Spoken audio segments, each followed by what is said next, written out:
আগের পর্বে আপনারা শুনেছিলেন দিলীপের পিতা শ্রী তারিণী চরণ চৌধুরীর দেওয়া শেষ স্মৃতিচিহ্ন ফাউন্টেন পেনের মধ্যে থেকে আবিষ্কৃত হয় একটি চিঠি। এই চিঠিতে দিলীপ, বিমল ও কুমার জানতে পারে সুদূর তিব্বতে রাক্ষসতালের কাছে কোনো এক গোপন গুহায় লুকোনো আছে অশেষ ঐশ্বর্যের ভাণ্ডার, যা পেলে দিলীপের সংসারে আর কোনো অভাব থাকবে না। তাই তারা বেরিলি, আলমোড়া, আসকোট হয়ে তিব্বতের উদ্দেশ্যে অভিযান করে। অপরদিকে ভৈরবচন্দ্র বিশ্বাসও হার মানার পাত্র নয়। সে ইতিমধ্যে দিলীপের ঘর থেকে রতন গুহার ম্যাপ চুরি করে ও ফাউন্টেন পেন চুরির চেষ্টা করে। নিপাট ভালো মানুষ পরোপকারী কিষান সিংকে হত্যা করে। বিমল, কুমার ও দিলীপের পিছু নেয়।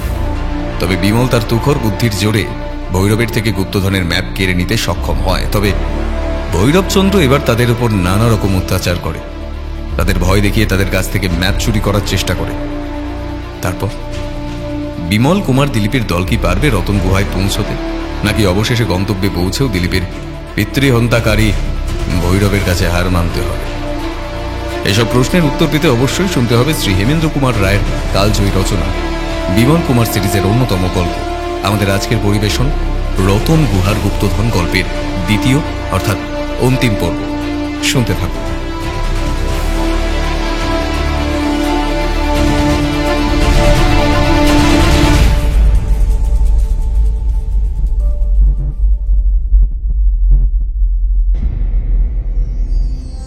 নিপানিকা সড়ক নামে পথ বটে, কিন্তু আসলে বিপথ।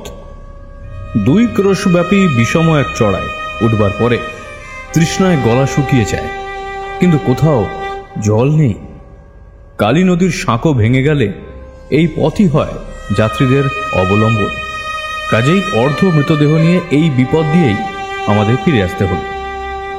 পথ হোক বিপদ হোক, প্রাণ নিয়ে যে ফিরে আসতে পারলাম এইটুকুই সৌভাগ্যের কথা। ভৈরব নিশ্চয়ই তখনও এই পথের কথা জানতে পারেনি, নইলে আমাদের অবস্থা হতো হয়তো তপ্ত কটাহ থেকে জ্বলন্ত উনুনে ঝাঁপ দেওয়ার মতো। আমাদের সন্ধান না পেয়ে রামহরির উদ্বেগের সীমা ছিল না। বাঘাও নাকি আজ খাবার ছোঁয়নি। রাতে আমরা ফিরিনি, সকাল গেল, দুপুর গেল, তবু আমাদের দেখা নেই, এবং উত্থান শক্তিহীন আহত রামহরির পক্ষে আমাদের খোঁজ নেওয়াও অসম্ভব। সুতরাং সে কেবল কেঁদে কেঁদেই সময় কাটিয়েছে। এখন ক্ষতবিক্ষত শ্রান্ত দেহে সকলকে ফিরে আসতে দেখে সে হাউ হাউ করে চেঁচিয়ে উঠল। বিমলের মাথাটা 2 হাতে বুকের কাছে টেনে নিয়ে কান্না ভরা গলায় রামহরি বললে, খোকা বাবু, তুমি কি আমার সর্বনাশ করতে চাও? গতর যে চূর্ণ হয়ে গেছে। কোথায় ছিলে এতক্ষণ? কোথায় ছিলে? রামহরিকে শান্ত করতে সেদিন বিমল ও কুমারের অনেকক্ষণ লেগেছিল। ধরতে গেলে এখন শুধু রামহরি নয়, আমাদের প্রত্যেকেরই অবস্থা শয্যাগত হওয়ার মতো। গায়ের ব্যথা মরতে ও ক্ষতস্থানগুলো সারতে প্রায় 2 হপ্তাহ লাগলো। এই 2 হপ্তাহ আমরা আর মানস সরোবরের পথে পা বাড়ালাম না। বিমল বললে, এই একরকম ভালোই হলো। আমরা যে পিছিয়ে পড়ে এখানে বসে আছি ভৈরব তা জানে না। দলবল নিয়ে নিশ্চয়ই সে এগিয়ে যাচ্ছে আর আমাদের চারিদিকে খুঁজছে। আমরা যে মানস সরোবরের দিকে যেতে চাই তাও সে জানে না। হয়তো আমাদের খোঁজে সে এখন নেপালে ঢুকে পথ হেঁটে মরছে। আমাদের এখন উচিত হচ্ছে তাকে আরো দূরে আর ভুল পথে যাওয়ার সময় দেওয়া। সুতরাং বুঝতেই পারছো, আমরা এখানে অলস হয়ে বসে থেকেই খুব মস্ত কাজ করছি। আহত না হলেও আমি এখন এই উপায়ই অবলম্বন করতাম। কুমার বললে, ভৈরবদের দল এখন প্রায় আধাআধি হালকা হয়ে গেছে। তারা গুমতিতে ছিল 12 জন। একজনকে আমি বোধহয় বধই করেছি, আর 4 জনকে গ্রাস করেছে কালী নদী। তাহলে ওদের দলে এখন 7 জনের বেশি লোক নেই। আমরা হচ্ছি 4 জন। না, বাঘাও বড় কম নয়, তাকে নিয়ে 5 জন। ভৈরবকে আর আমি ডরাই না। আমি বললাম, কিন্তু ভৈরবের একটা কথায় আমি বড় দমে গিয়েছি ভাই। আমার ঠাকুরদা তার বাবাকে হত্যা করে গুপ্তধনের ম্যাপ পেয়েছিলেন। তাহলে ধর্ম তো এই গুপ্তধন থেকে ভৈরব বঞ্চিত হতে পারে না, কখনোই নয়। আমি ভৈরবের মতো মহাপাপীর একটা কথাও বিশ্বাস করি না। তুমি কি তোমার ঠাকুরদার ইতিহাস জানো না? ওসব কোনো কথাই আমি শুনিনি। তবে আমার ঠাকুরদা বড়ই বদরাগী মানুষ ছিলেন। বাবা একমাত্র ছেলে হয়েও তার সামনে ভয়ে মুখ তুলে কথা কইতে পারতেন না। কে জানে ভৈরবের বাপ ছেলের মতোই গুণধর ছিল কিনা। তোমার ঠাকুরদা হয়তো আত্মরক্ষার জন্যই তাকে বধ করেছিলেন, যেমন আমার হাতে মরেছে ভৈরবের এক স্যাঙাত। কিছুই অসম্ভব নয়। মোদ্দা কথা হচ্ছে এই যে ম্যাপ যখন আমাদের কাছে, তখন শেষ পর্যন্ত না দেখে আমরা কিছুতেই ছাড়বো না। অতএব দিন কয় এখন নিশ্চিন্ত হয়ে বসে খাও দাও, মজা করো, আর ভৈরব পথে পথে ঘুরে কাহিল হয়ে পড়ুক। দিন কতক এই জায়গাটার হালচাল দেখেই কাটিয়ে দিলাম। আবার যাত্রা আরম্ভ করবার আগে মাইল 30 পথ খুব সন্তর্পণে এগিয়ে খোঁজ নিয়ে দেখলাম ভৈরবরাও কোথাও লুকিয়ে আছে কিনা, কিন্তু কোথাও তাদের টিকিটি পর্যন্ত আবিষ্কার আমরা করতে পারলাম না। এ হচ্ছে থ্যাবড়া নাগ ভুটিয়াদের মূল্য। মেয়েরাই এখানে বেশি কাজকর্ম করে, পুরুষেরা বেশিরভাগ সময় পিতলের হুঁকোয় তামাক টানতে টানতে আড্ডা দিয়ে আয়েশ করে কাটায়। পাহাড়ে পাহাড়ে বনগোলাপ গাছের মেলা। গোলাপ এখানে জন্মে তার বিখ্যাত কাঁটাকে ত্যাগ করেছে এবং তার ফলও বেলফুলের মতো খুদে খুদে। গোলাপ ফুল বলতে আমরা যা বুঝি এরা কিন্তু তা বোঝে না। এরা বোঝে ও বলে গোলাপ ফল। সচক্ষে দেখলাম ভুটিয়ারা গোলাপ গাছ থেকে টোপা কুলের মতো ছোট লাল বা বেগুনি রঙের গোলাপ ফল পেড়ে মুখে পুরে দিচ্ছে এবং দিব্যি তাড়িয়ে তাড়িয়ে খাচ্ছে। কাঁচা গোলাপ ফলের রং সবুজ। ওদের দেখা দেখি আমিও একটা গোলাপ ফল খেয়ে দেখলাম। তা একটু কষা ও একটু মিষ্টি। আমাকে অবাক করলে এই পাহাড়ি গোলাপ।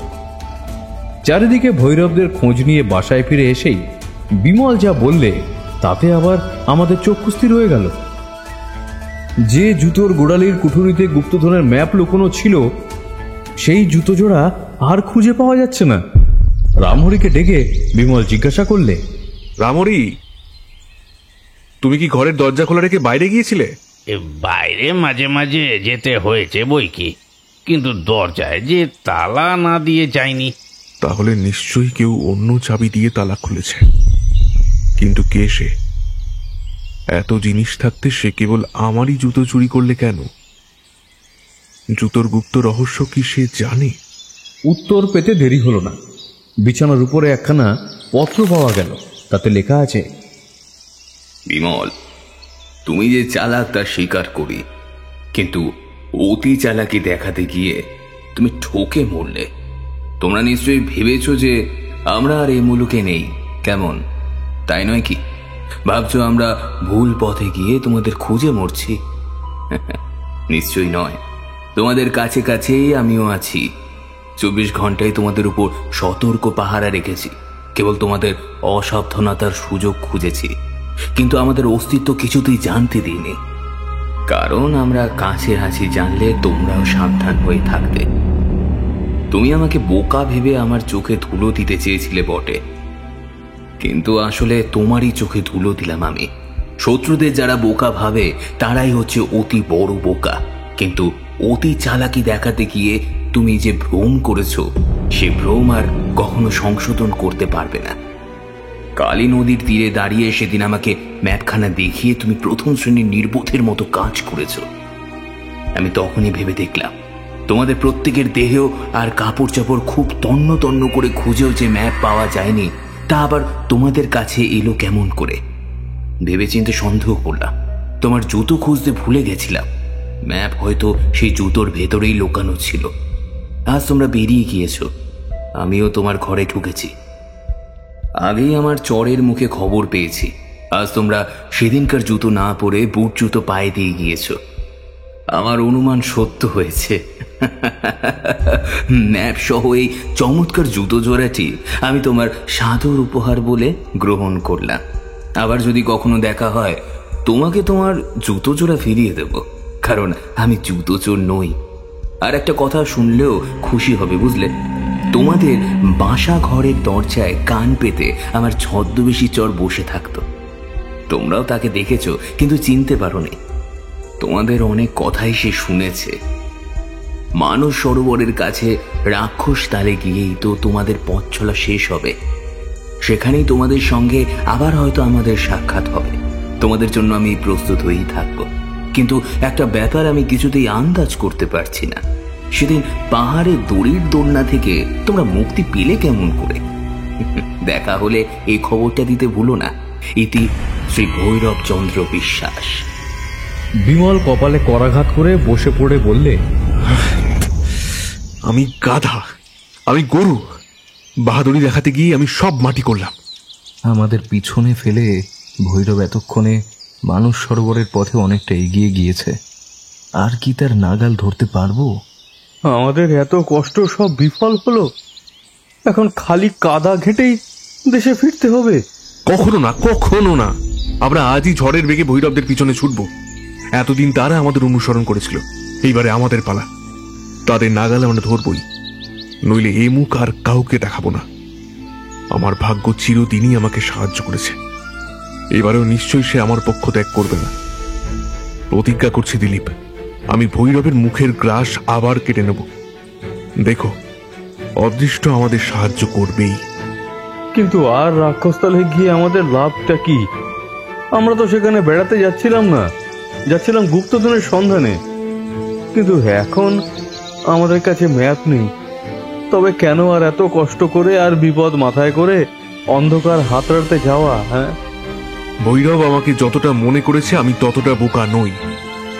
আসল ম্যাপ সে পেয়েছে বটে, কিন্তু তার অবিকল নকল আমার কাছে আছে।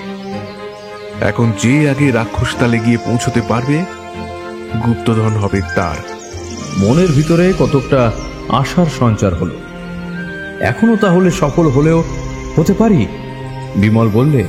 কিন্তু আর 1 মিনিট সময় নষ্ট করবার সময় নেই। প্রতি মিনিটেই আমাদের আরো পিছনে ফেলে ভৈরব আরো বেশি এগিয়ে যাচ্ছে। ওঠো কুমার, এসো দিলীপ, রামহরি জাগো। রাক্ষসতালে গিয়ে শত্রুদের সঙ্গে রাক্ষসের মতো ব্যবহারই করতে হবে। দয়া, মায়া, স্নেহ মন থেকে একেবারে মুছে ফেলে দাও। ভৈরব জানে না দরকার হলে আমি তার চেয়েও কত নিষ্ঠুর হতে পারি।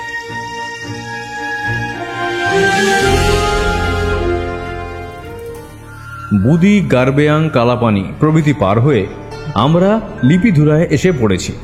এখানেই ইংরেজ রাজ্যের শেষ এবং তিব্বতের আরম্ভ। আমরা এখন যেখানে এসে উঠেছি, বাংলাদেশে তার ঢের নিচে মেঘের দল আনাগোনা করে। বাঙালিরা দার্জিলিংয়ে গিয়ে এই পায়ের তলায় মেঘ চলাচল দেখে অবাক হয়, কিন্তু দার্জিলিংও এখন আমাদের কত নিচে পড়ে আছে। এখানকার অতিরিক্ত নির্মল বাতাস এত লঘু যে নিঃশ্বাস নিতেও অসুবিধা হয়। আমরা নিচেকার পৃথিবীর ধুলো মাটির জীব, এত নির্মলতা পর্যন্ত আমাদের সহ্য হয় না। দেখতে দেখতে শ্যামলতা নিশ্চিহ্ন হয়ে গেছে বললেও চলে। এখানে ওখানে কাঁটালতা ছাড়া গাছের আর দেখাই নেই। এখন চলেছি আমরা তুষারের শুভ্র রাজ্য দিয়ে। তার কনকনে শীতলতা ভয়াবহ। এমন বিষম ঠান্ডা বাতাস বইছে, এর মধ্যেই আমাদের গায়ের চামড়া বুড়োর মতো কুঁচকে গিয়েছে, অথচ সর্বাঙ্গ যেন আগুনে পুড়ে জ্বালা করছে। কোথাও নদীর কলকল ধ্বনি বা পাখির গান শোনা যায় না। চারিদিক শুধু নিস্তব্ধতা বিরাজ করছে। তারই মধ্যে মাঝে মাঝে শব্দের সৃষ্টি করছে হঠাৎ জাগা শুকনো হাওয়া এবং এক একটা দাঁতা। লিপিধুরাতে এসে শৈলশিখর থেকে চোখের সামনে ছবির মতো স্পষ্ট ও সুন্দরভাবে দেখা যায় শৈলসমাকীর্ণ তিব্বত দেশকে, এবং তারই উপরে অনন্ত কাল ধরে জাগ্রত প্রহরী দলের মতো বিরাজ করছে তুষার ধবল বোমস্পর্শী গিরি শিখরের পর গিরি শিখর। মানুষের পক্ষে যত তাড়াতাড়ি পথ চলা সম্ভব, আমরা তত তাড়াতাড়ি এই দীর্ঘ বন্ধুর পথ পার হয়ে এসেছি। কিন্তু লিপিধুরায় পৌঁছবার কিছু আগে এক পথিকের কাছে একটা সন্দেহজনক খবর পেলাম। একদল মানস সরোবরের বাঙালি যাত্রীর সঙ্গে তার নাকি দেখা হয়েছে। এই শুনে বিমল শুধলে, সে দলে কজন লোক আছে? 7 জন। তারা কি সশস্ত্র? এ পথে সবাই মোটা লাঠি নিয়ে চলে। তাদেরও হাতে লাঠি আছে, কেবল একজনের হাতে বন্দুক দেখলাম, কিন্তু তারা ভালো লোক নয়। একজন গরিব দোকানের কাছ থেকে ভয় দেখিয়ে আর জুলুম করে খাবার জিনিস একেবারে কেড়ে নিয়েছে। বিমল এবার আমাদের উদ্দেশ্যে বললে, জাগো কুমার, জাগো দিলীপ। আমরা বোধহয় ভৈরবেরই দলের খবর পেলাম।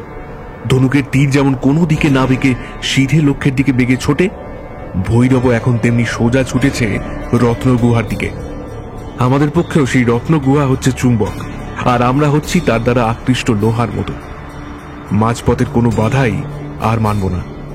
অত্যন্ত উৎকণ্ঠিত চিত্ত নিয়ে আমরা লিপিধুরায় এসে উপস্থিত হয়েছি, কিন্তু এখানে এসে আর এক দুঃসংবাদ পেলাম।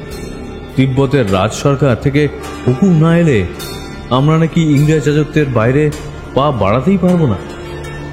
একজন স্থানীয় ব্যবসায়ী এই খবরটা আমাদের দিল এবং আরও সে বললে যে 4-5 দিনের মধ্যেই তিব্বতে যাতায়াতের পথ খোলবার জন্য হুকুম আসার সম্ভাবনা আছে। তাই শুনে বিমল বললে, আমরা যদি তার আগেই লুকিয়ে ওদিকে যাই? বাবুজি, তাহলে আপনারা বিপদে পড়তে পারেন। আমাদের কথা না শুনে কাল একদল বাঙালি বাবু তিব্বতে ঢুকে বন্দী হয়েছে। বাঙালি বাবু? কে তারা? তা জানি না, আমরা বারণ করলাম তবু তারা তিব্বতের সীমায় ঢুকলো। सुनने में आया कि तिब्बती चौकीदारরাও ভালো কোথায় তাদের লটকে আনে কে লিয়ে বলেছিল, কিন্তু তারা বোকার মতো তাদের সঙ্গে ঝগড়া মারামারি করতে যায়। ব্যাস তখনই অনেক চৌকিদার এসে পড়ে আর তাদের সকলকে বন্দী করে নিয়ে যায়। রাজ সরকার থেকে পথ খোলবার হুকুম এলেই আবার তাদের ছেড়ে দেবে তো? নেই বাবুজি, আপাতত কিছুকাল তাদের ওই কয়েদখানাতেই থাকতে হবে। তারা তো কেবল আইন অমান্য করেনি, তিব্বতী চৌকিদারদের সঙ্গে মারামারিও করেছে। এই জন্য তাদের বিচার হবে। বিচার না হওয়া পর্যন্ত তাদের তো কয়েদখানাতেই থাকতে হবে। হ্যাঁ, বিচারে কি হবে সে তো পরের কথা। তাদের কারুর চেহারা তোমার মনে আছে? আমাদের চোখে তো সব বাঙালি বাবুকেই এক রকম বলে মনে হয়। তবে তাদের মধ্যে এক বাবুর খুব জওয়ান চেহারা ছিল আর তার হাতে 6 উঙ্গলিয়াঁ থি। সে বাবুর মেজাজও ভারী গরম, কোথায় কোথায় রুখে ওঠে। সেই জন্যই তো বিপদ হয়েছে। বিমলের মুখ আনন্দে উৎফুল্ল হয়ে উঠল।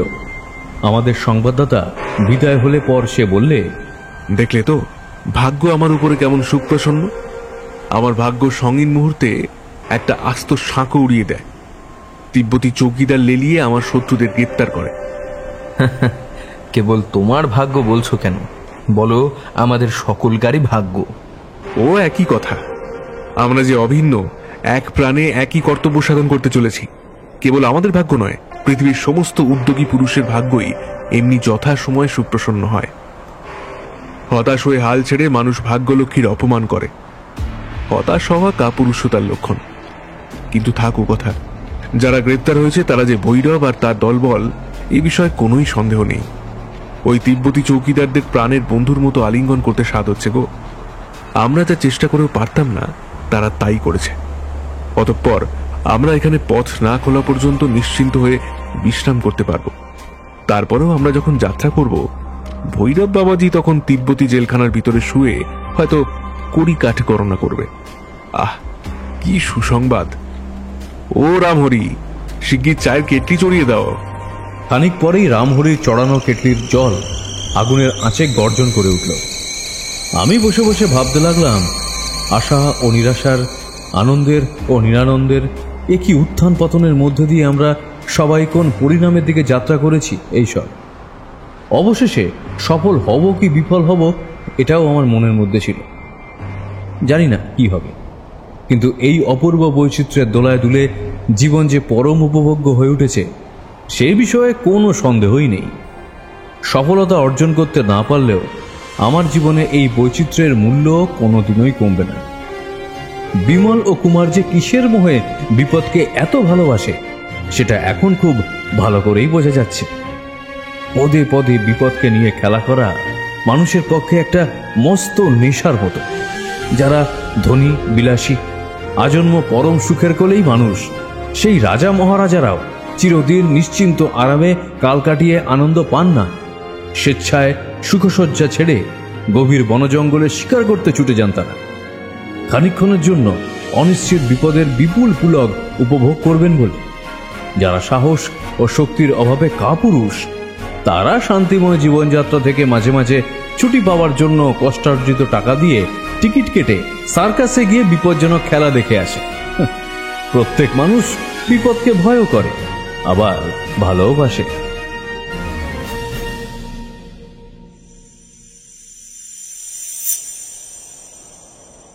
আজ আমরা একটি পাহাড়ের নিচে তাঁবু ফেলেছি। এই পাহাড়টির নাম বুরলা। এটি পার হলেই রাবণ হ্রদ বা রাক্ষসতাল। পথের প্রায় শেষে এসে দাঁড়িয়ে আমাদের মনে উত্তেজনার অন্ত নেই।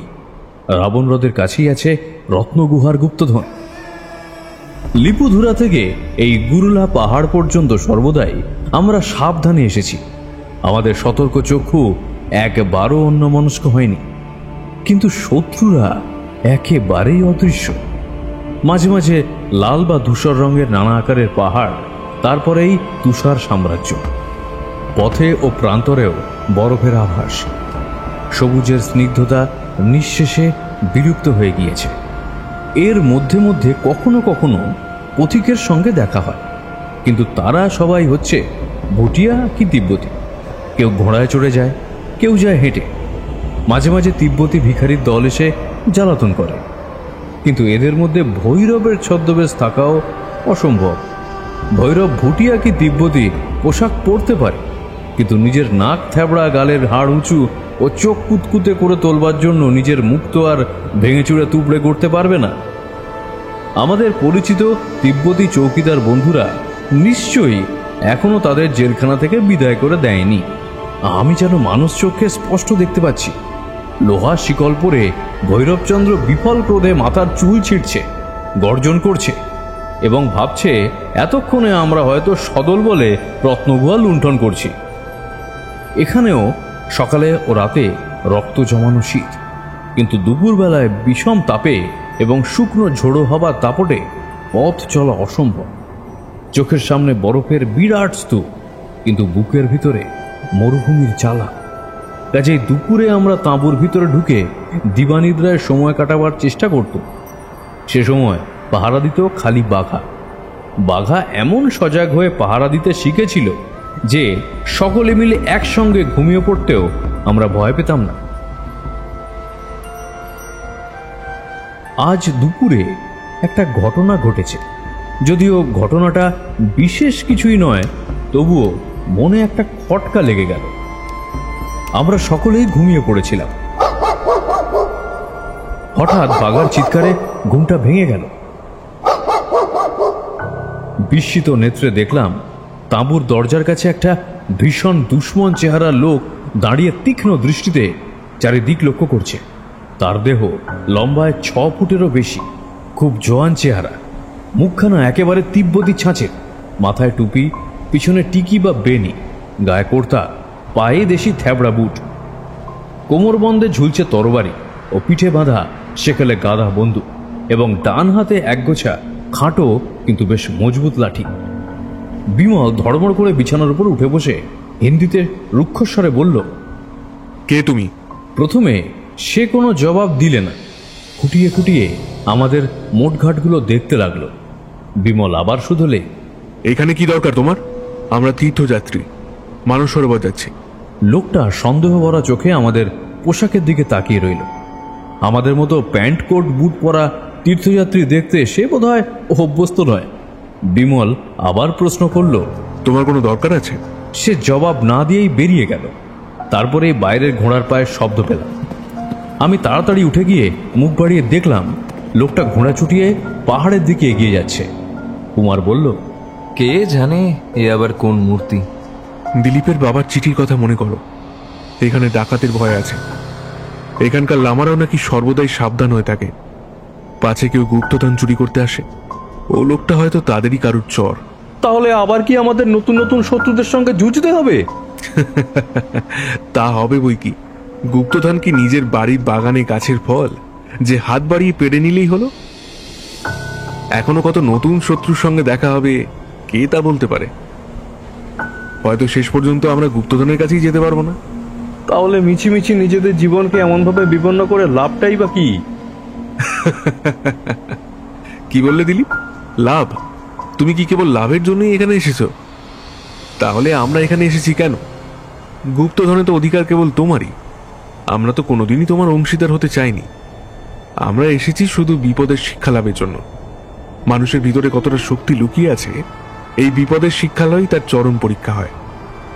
উত্তর ও দক্ষিণ মেরুতে যাবার জন্যে, হিমালয়ের সর্বোচ্চ শিখরে উঠবার জন্যে, উড়োজাহাজে চড়ে পৃথিবীর এপার থেকে ওপারে সবচেয়ে তাড়াতাড়ি পৌঁছবার জন্যে মানুষ এই যে দলে দলে প্রাণ দিচ্ছে, এসব করছে তারা কোনো লাভের আশায়? প্রাণ গেলে আবার লাভের আশা কি? আমরা বলি আপনি বাঁচলে বাপের নাম। কই, ওরা তা বলে না। মানুষের সুনামের জন্য ওরা হাসতে হাসতে আত্মবলি দেয়। মৃত্যুকে আলিঙ্গন করেই মানুষ মৃত্যুজয়ী হয়, এইটুকুই হয়তো ওদের লাভ। কোনো লাভের আশা রেখো না দিলীপ। বিপদের ভিতর দিয়ে স্বেচ্ছায় অগ্রসর হয়ে মনুষ্যত্বের পরিচয় দিতে শেখো। মানুষ আজ পৃথিবীর শ্রেষ্ঠ জীব হতে পেরেছে কেবল এই শিক্ষার গুণেই। আমি মাথা নামিয়ে লজ্জিত স্বরে বললাম, ভাই বিমল, বিপদের পাঠশালায় সবে আমার হাতে খড়ি হচ্ছে তো, তাই মাঝে মাঝে ভুল কথা বলে ফেলছি। তুমি আমায় ক্ষমা করো ভাই। কুমার আমার পিঠ চাপড়ে সহানুভূতি জানিয়ে বললে, অতটা লজ্জা পাবার দরকার নেই। রোমও একদিনে তৈরি হয়নি, শিশুও একদিনে মানুষ হয় না। বিমল ততক্ষণে গুপ্তধনের নকল ম্যাপখানা নিয়ে বিছানার উপর হুমড়ি খেয়ে পড়েছে। অনেকক্ষণ ধরে সেখানা দেখে সে মুখ তুলে বললে, দিলীপ, কুমার, তোমরাও দেখো। এখন চড়াই পার হয়ে আমাদের গুল্লার উপরে উঠতে হবে। তারপর উত্তরায় দিয়ে নেমে গিয়ে পড়ব রাবণ হ্রদের ধারে। ম্যাপের দিকে তাকালেই দেখতে পাবে মাঝখানে পাহাড়ের উঁচু পাঁচিল সোজা হয়ে গিয়েছে। তার একধারে রাবণ হ্রদ আর একধারে মানস সরোবর। ম্যাপে এই দুটো হ্রদের নাম নেই, শুধু লেখা আছে সরোবর। কেন তা তোমরা আগেই শুনেছ। দুই হ্রদের মাঝখানকার পাহাড় শ্রেণীর মধ্যে এক জায়গায় টেরাকাটা আর পাশেই লেখা গুহা। এই গুহাই হচ্ছে আমাদের গন্তব্যস্থান, কেননা এখানেই আছে গুপ্তধন। কিন্তু কেবল গুহা বললে তো কিছুই বলা হয় না। এমন দীর্ঘ পাহাড় শ্রেণীর মধ্যে গুহা আছে হয়তো শত শত। প্রত্যেক গুহা খুঁজলেও হয়তো বুঝতে পারবো না ঠিক কোনটি হচ্ছে গুপ্তধনের রত্ন গুহা। যিনি ম্যাপ এঁকেছেন তিনি সেটাও স্পষ্ট করে দিয়েছেন। এই দেখো, যেখানে গুহা লেখা ঠিক তার উপরেই আঁকা পাশাপাশি তিনটি শিখর। জায়গাটা দেখছি পাহাড় শ্রেণীর ঠিক মাঝ বরাবর। তাহলে এই পাহাড় শ্রেণীর মাঝ বরাবর গিয়ে আমাদের এমন একটা পাহাড় খুঁজে বার করতে হবে যার উপরে পাশাপাশি তিনটি শিখরের তলায় গুহার অস্তিত্ব আছে। এই ম্যাপ বোঝা খুবই সহজ। কোথাকার ম্যাপ জানলে আর কিছুই বেগ পেতে হয় না। কুমার, মনে পড়ে আসামে জগেরধন আনতে যাওয়ার আগে মরার মাথার উপরে খোদা সাংকেতিক লিপি পড়বার জন্যে আমাদের কি কষ্টই না করতে হয়েছিল? মনে পড়ে না আবার? সেই তো আমাদের প্রথম বিপদের শিক্ষা, সে কথা কি ভুলতে পারি? এমন সময় রামহরি হঠাৎ আমাদের পিছন থেকে গলাটা লম্বা করে বাড়িয়ে দিয়ে আগ্রহে বলল, দেখি খোকা বাবু, এবার আমিও একবার ম্যাপটা দেখি। কেন, তুমি আবার ম্যাপে কি দেখবে? তোমাদের ভূত গুহা কোথায় থাকে একবার দেখতে স্বাদ হচ্ছে। গুহা ভূত আছে তোমার মুন্ডুর ভিতরে, ম্যাপে তার চেহারা আঁকা নেই। আমার মুন্ডুর ভিতরে কোনোদিনও কোনো ভূতকে আড্ডা গাঁটতে দিইনি। ভূত চেপেছে তোমাদের ঘাড়ে, বুঝলে? তাই দেশ ছেড়ে এখানে ছুটে এসেছো। আমরি, প্রস্তুত হও। আজ পূর্ণিমার চাঁদ উঠবে। সন্ধ্যের আগেই তাঁবু তুলে আমরা গুড়লা পাহাড়ে উঠব। হয়তো কালকেই আমরা তোমার সঙ্গে গুহা ভূতের পরিচয় করিয়ে দিতে পারবো।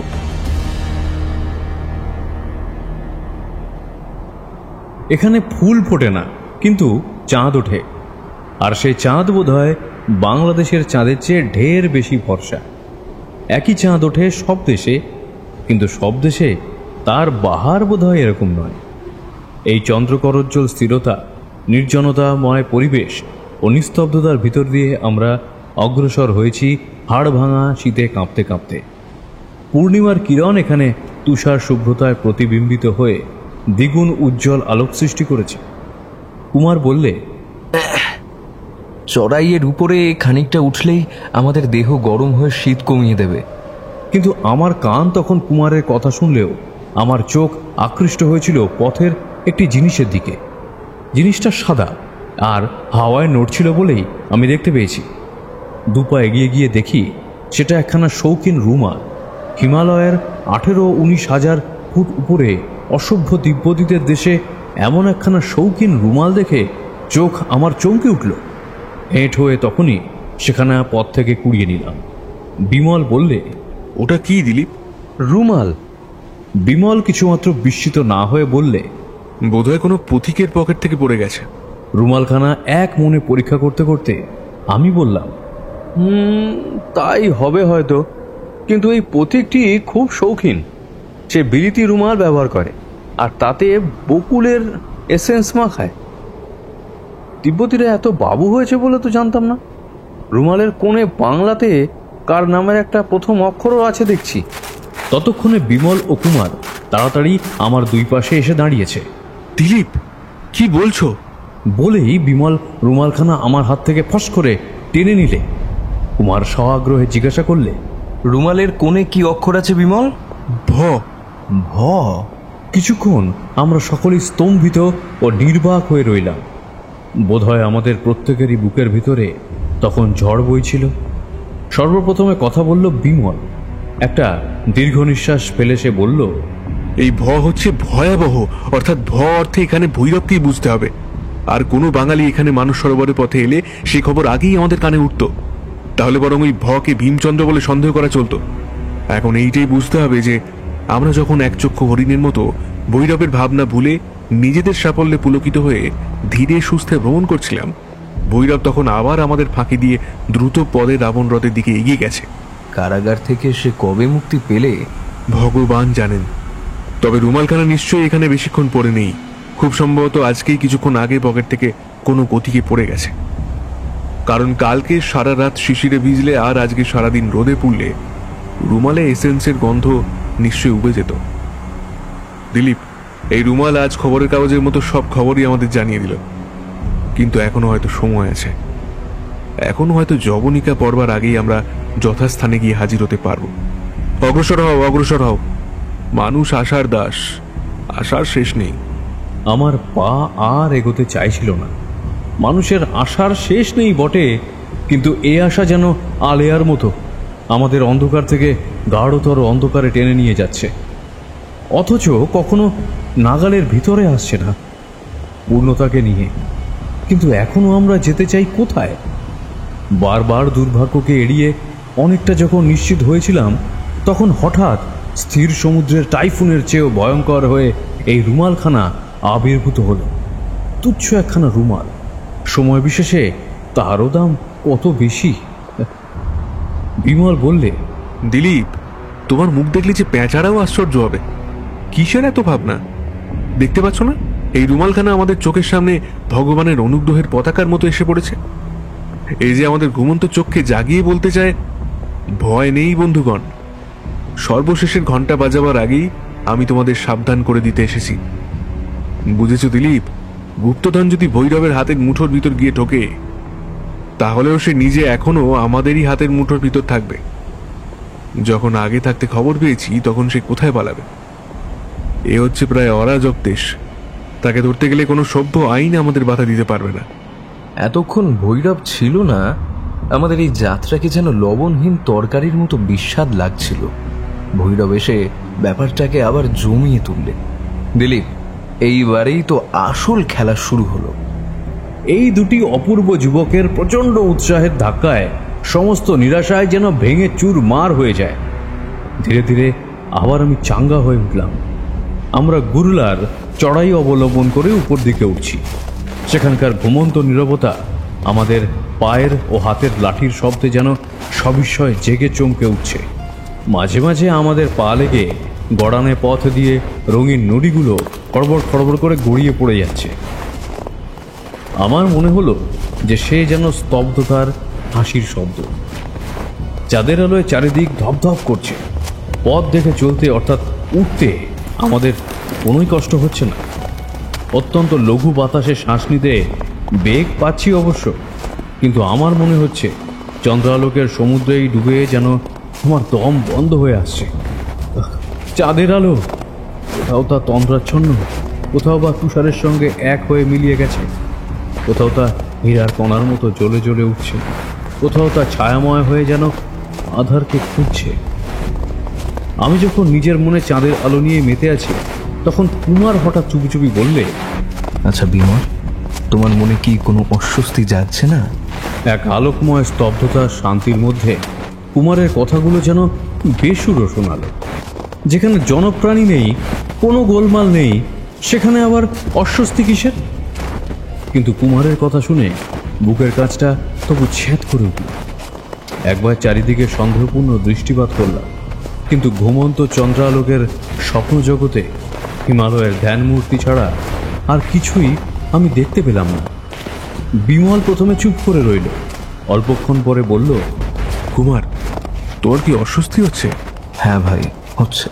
কি অস্বস্তি বলো দেখি?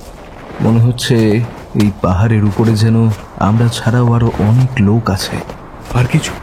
যেন তারা আমাদের প্রত্যেকটা ভাবভঙ্গি লক্ষ্য করছে, যেন অনেকগুলো হিংসুটে চোখ আমাদের দিকে এক দৃষ্টিতে তাকিয়ে আছে। কুমার বলে কি? ভাবলাম বিমল বোধ হয় তার অকারণ ভয় দেখে এখনই ঠাট্টা শুরু করবে, কিন্তু সে ঠাট্টা করলে না। পিঠ থেকে নিজের বন্দুকটা নামিয়ে একবার পরীক্ষা করলে, তারপর ধীরে ধীরে বললে, কুমার, আমারও মনের অবস্থা অনেকটা তোমারই মতো। কেবল তোমার আর আমার নয়, বাঘার দিকে তাকিয়ে দেখো, ও চলতে চলতে হঠাৎ থেমে থেমে দাঁড়াচ্ছে আর কান খাড়া করে কি যেন শোনবার চেষ্টা করছে। ফিরে চেয়ে দেখলাম ঠিক সেই মুহূর্তে বাঘা দোকান খাড়া করে পাহাড়ের উপরের দিকে তাকিয়ে আছে। চাঁদের আলোর কথা তখনই মন থেকে লুপ্ত হয়ে গেল। খালি চাঁদের আলোই দেখছি এক চক্ষু হরিণের মতো, কিন্তু কিন্তু ওই যে পাহাড়ের আশেপাশে শত শত কালো ছায়া অমাবস্যার রহস্যকে ধরে রাখবার চেষ্টা করছে, তীক্ষ্ণ দৃষ্টিও যাদের ভিতরে ঢুকতে না পেরে ফিরে আসে, ওগুলোর মধ্যে কি কোনো বিভীষিকা লুকিয়ে থাকা অসম্ভব? যেমন এই কথা মনে হওয়া, অমনি আমি তাড়াতাড়ি বিমল ও কুমারের কাছে ঘেঁষে দাঁড়ালাম। এই দুটি লোক, আহা, অসংখ্য বিপদে অভিজ্ঞতা লাভ করে বিপদ সম্পর্কে এদের একটা সহজ জ্ঞান তৈরি হয়েছে নিশ্চয়। এইবার বাঘা রুদ্ধ ক্রোধে গড়গড় করতে লাগলো। শত্রুর উপস্থিতি সম্বন্ধে যেন নিঃসন্দেহ হয়েছে সে। পাছে বাঘা নাগালের বাইরে ছুটে যায়, সেই ভয়ে রামহরি তাড়াতাড়ি তার গলায় শিকল লাগিয়ে দিলেন।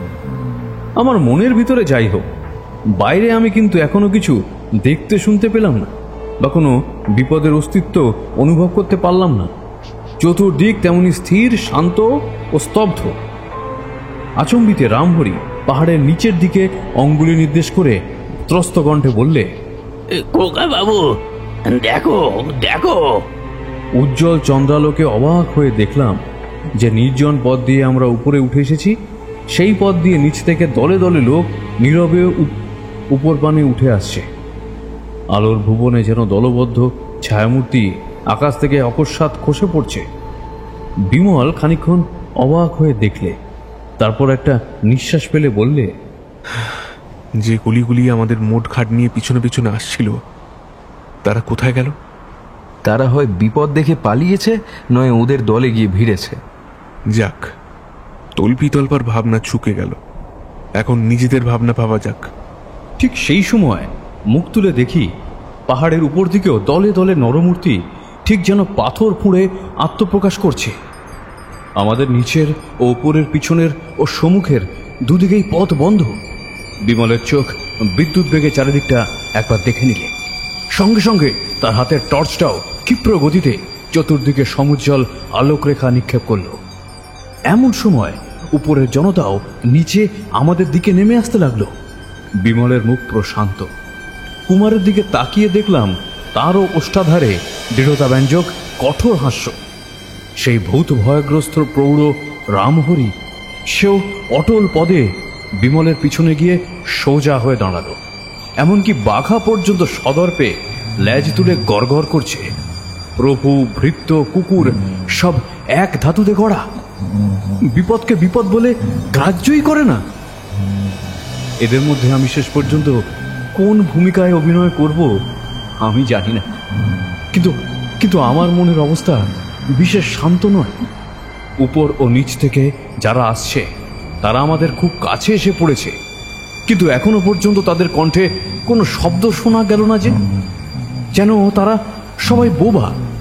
হঠাৎ বিমল পাশের দিকে টর্চের আলো ফেলে বললে, ওই যে একটা সরিপথ, ওর শেষে একটা গুহার মতো দেখা যাচ্ছে।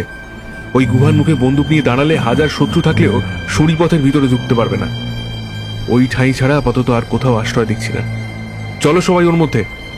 আমাদের পথ ছেড়ে ওখানে যেতে দেখে উপর ও নিচ থেকে জনতা শত শত কণ্ঠে সমুদ্র নির্ঘোষের মতো গম্ভীর এক গর্জন জেগে উঠল, এবং সে গর্জন ছুটে গেল পাহাড়ের শিখরে শিখরে প্রতিধ্বনিত হয়ে দূরে, আরো দূরে। স্তব্ধতাকে হত্যা করে এ যেন শব্দময় মৃত্যুর নৃশংস উল্লাস। সেই বিরাট জনতার বিপুল চিৎকার যখন নীরবচ্ছিন্ন নিস্তব্ধতাকে নির্বাসিত করে আকাশে, বাতাসে ও হিমাচলকে কাঁপিয়ে তুলছে, বিমল তখন অত্যন্ত নিশ্চিন্তভাবে টর্চের আলোকে গুহার ভিতরটা পরীক্ষা করতে লাগলো। তার ভাব দেখে মনে হয় ওসব চিৎকারে যেন ভয় পাবার কিছুই নেই।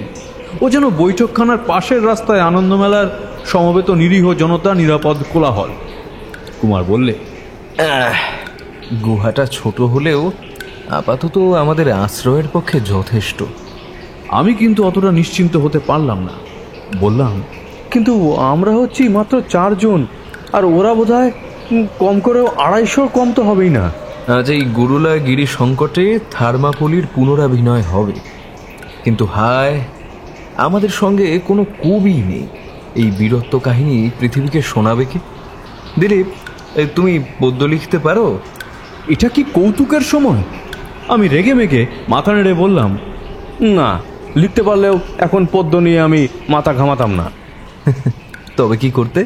কি উপায়ে প্রাণটা বাঁচানো যায় আমি সেই চেষ্টাই করতাম। হ্যাঁ,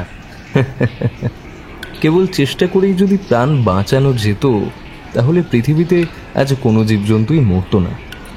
না মরবার জন্য চেষ্টা তো সবাই করে, কিন্তু তবু তো সবাই মরে। সুতরাং ও চেষ্টা ছেড়ে ভবিষ্যতে তুমি পদ্য লেখবার চেষ্টা করো, তবু কবি বলে নাম তো কিনতে পারবে। পৃথিবীতে এমন কোনো কবি আছেন বলে তো মানি না যিনি এখন কবিতা লিখতে পারবেন। আমি কবি হলে লিখতে পারতাম দিলীপ, লিখতে পারতাম। জীবন কি, মৃত্যু কি, দীপশিখা জ্বালা আর নেবার মতোই সহজ। আজকের পৃথিবীর সবচেয়ে বড় কবি তাই বলেছেন, জীবন মৃত্যু পায়ের ভৃত্য। তারপর একটু থেমে বিমল ডাকলে, কুমার, হ্যাঁ বলো। তিব্বতী হনুমানগুলো প্রায় আমাদের সামনে এসে পড়েছে। ওরা খুব জয়ধ্বনি করছে, ভাবছে আমরা ফাঁদে পড়েছি। এখন একে একে ধরে টিপে মেরে ফেললেই হয়। কিন্তু ওদের ধারণা যে ভুল, সেটা কিভাবে বুঝিয়ে দেওয়া যায় বলো দেখি? ওদের কাছেও বন্দুক আছে, কিন্তু সেকেলে গাদা বন্দুক। ইংরেজদের তিব্বত অভিযানের সময় ওই বন্দুক নিয়েই ওরা বীর দম্বে লড়াই করতে এসেছিল। আর তার ফল কি হয়েছিল তা জানো তো? আজও দেখছি ওরাও বন্দুক ছাড়েনি। ওসব বন্দুক প্রত্যেকবার মাটিতে রেখে বারুদ ঠেসে তারপর টিপ করে গুলি ছুটতে কত সময় লাগবে বুঝেছো? হ্যাঁ, তার আগেই আমরা শত্রুদের ঝড়ে কলা গাছের মতো মাটিতে পেরে ফেলতে পারবো। ওরা অবশ্য এই সুঁড়ি পথে ঢুকে হাতাহাতি যুদ্ধে আমাদের কাবু করবার চেষ্টা করবে। হ্যাঁ, ওরা কাছে আসতে পারলে আমরা আর বাঁচবো না, কিন্তু ওরা কাছে আসতে পারবে না। এই সুঁড়ি পথে একসঙ্গে 2 জন লোকের পক্ষে পাশাপাশি চলা অসম্ভব। এ পথে ঢুকলে কেউ আর জীবন নিয়ে বেরোতে পারবে না, বেঁচে থাকুক আমাদের হাতের একেলে বন্দুক। কিন্তু ওরা যদি এই গুহা অবরোধ করে, তাহলে 2-4 দিন পরেই অনাহারে আমাদের আত্মসমর্পণ করতে হবে। কিন্তু সে আজকের কথা নয়। আজকের কথা হচ্ছে বঙ্কিমচন্দ্রের ভাষায়, মারো মারো শত্রু মারো। ওই ওই ওরা এসে পড়েছে। কুমার, তুমি আমার পাশে এসে দাঁড়াও।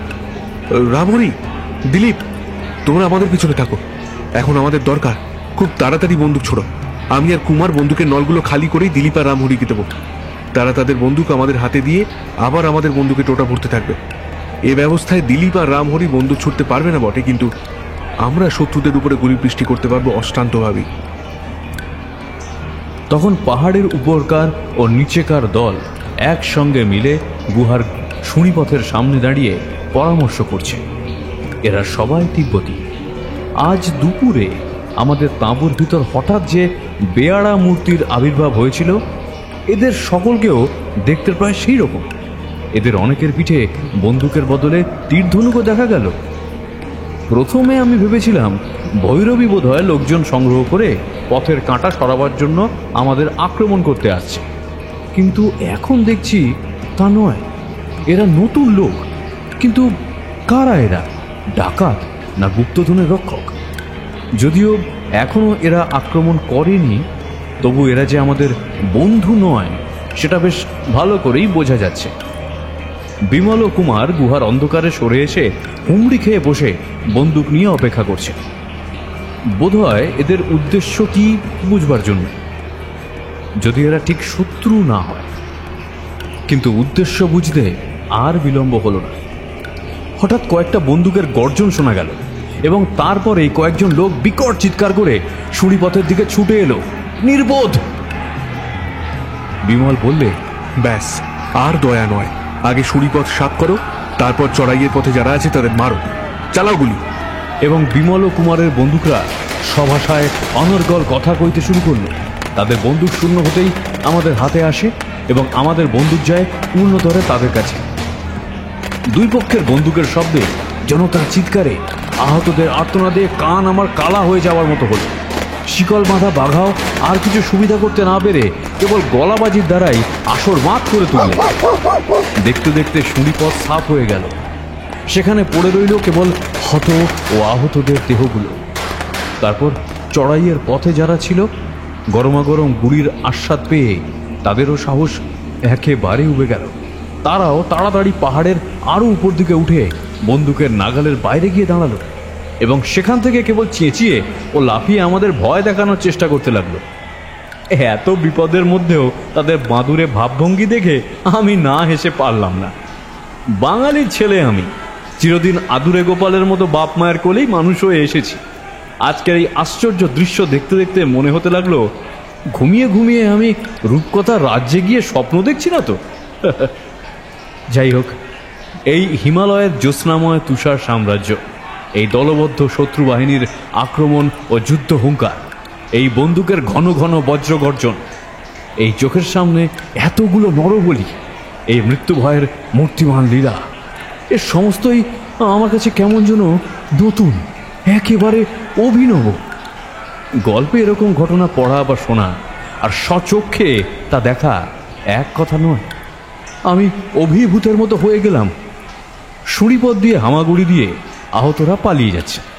সেখানে এবং চড়াইয়ের উপরে 10-12টা দেহ একেবারে স্থির হয়ে পড়ে আছে। সেই হতভাগ্যরা আর কখনো পালাতে পারবে না। বিমল বললে, দেখেছো কুমার, ওই জঙ্গলি বাঁদরগুলো বন্দুকের ব্যবহারও ভুলে গেছে। এতগুলো বন্দুকের শব্দ শুনলাম, কিন্তু একটাও গুলি গুহার ভেতরে এলো না। কিন্তু দুটো তীর গুহার ভিতরে এসেছে। হ্যাঁ, বন্দুকের চেয়ে ধনুকে ওদের হাত ভালো।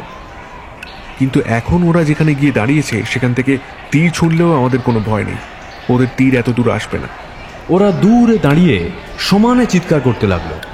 আমাদের বন্দুকের প্রতাপ দেখে ওদের মন থেকে যুদ্ধস্বাদ বোধ হয় একেবারেই লুপ্ত হয়ে গেছে। কিন্তু ঘণ্টাখানেক কেটে গেল, তবু তারা ওখান থেকে নড়ল না। ওদের উদ্দেশ্যটা কি?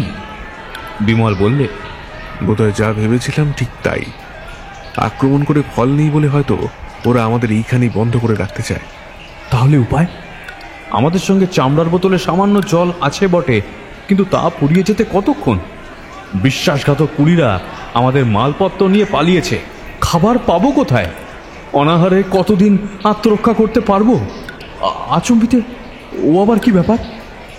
আমাদের গুহার উপর গড়গড় করে কি একটা শব্দ উঠল এবং তারপর এই গুহার ঠিক মুখেই ভীষণ শব্দে বড় বড় পাথরগুলো এসে পড়ল। ওরা কি পাথর ছুঁড়ে আমাদের মারতে চায়? গুলি গেল, পাথর কিন্তু কোথা থেকে ছুটছে?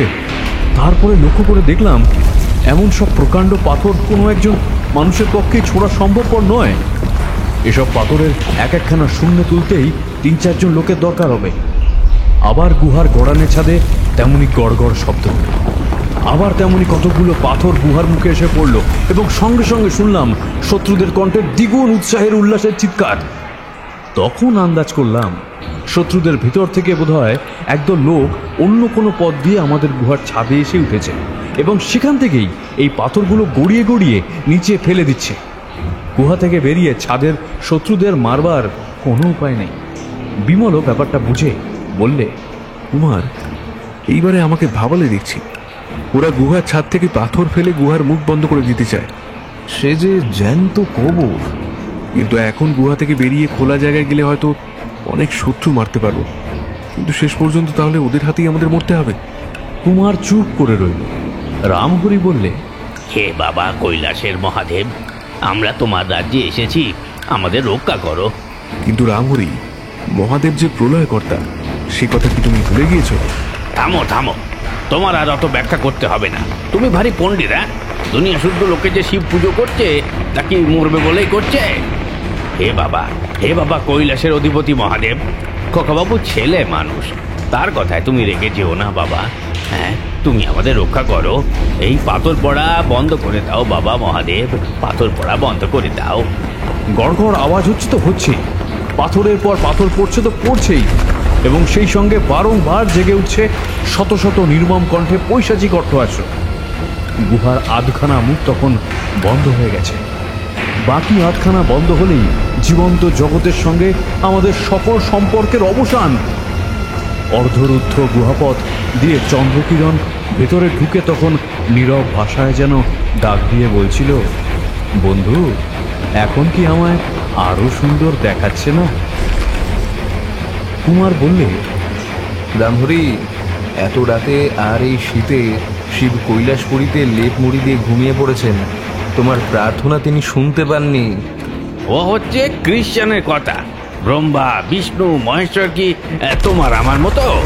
পৃথিবী তাঁদের মুখ চেয়ে আছে, তারাও পৃথিবীর শিয়রে দিন রাত বসে আছেন। তারা যদি আমাদের দয়া না করেন তাহলে বুঝবো আমরাই মহাপাপী, দয়ার যোগ্য নই, বুঝলে? অশিক্ষিত রামহরির সরল বিশ্বাসের কথা শুনে আমার চোখে জল এলো। বিমল বললে, কুমার, আমি এই অন্ধকূপের মধ্যে দিনে দিনে তিলে তিলে মরতে পারবো না। কি করবে তাহলে? এখনো বাইরে যাবার পথ আছে, আমি বাইরে যাব। তারপর শত্রু মারতে মারতে বীরের মতো হাসতে হাসতে মরবো। আমারও ওই মত। দিলীপ, কি বলো? আমার কোনো মত নেই, তোমরা যা বলবে তাই করব। আচম্বিতে বাইরের সমস্ত চিৎকার একসঙ্গে থেমে গেল, এবং সেই স্তব্ধতার মধ্যে শোনা গেল বহু বহু দূরে অনেকগুলো জয়ঢাক ও তুরি ভেরি বেজে উঠেছে। ভীমারণ্যের এই অপরিসীম নিস্তব্ধতায় বহু দূরের শব্দকেও মনে হয় যেন কাছের শব্দ বলে। তাই কত দূর থেকে এই তুরি ভেরি ও ঢাকের শব্দ আসছে ভালো করে সেটা বোঝা গেল না। রামহরি খুশি কণ্ঠে বলল, খোকা বাবু, দেখাচ্ছো পাথর আর পড়ছে না, পাথর আর পড়ছে না। ব্যাপার কি বিমল? কিছু তো আমিও বুঝতে পারছি না, তবে কৈলাসের মহাদেব এসে যে ওদের পাথর ছুটতে বারণ করেননি এই বিষয়ে কোনো সন্দেহই নেই। কিন্তু ওই ঢাক আর ভেরি বাজছে কেন? ও কি কোনো সংকেত ধ্বনি?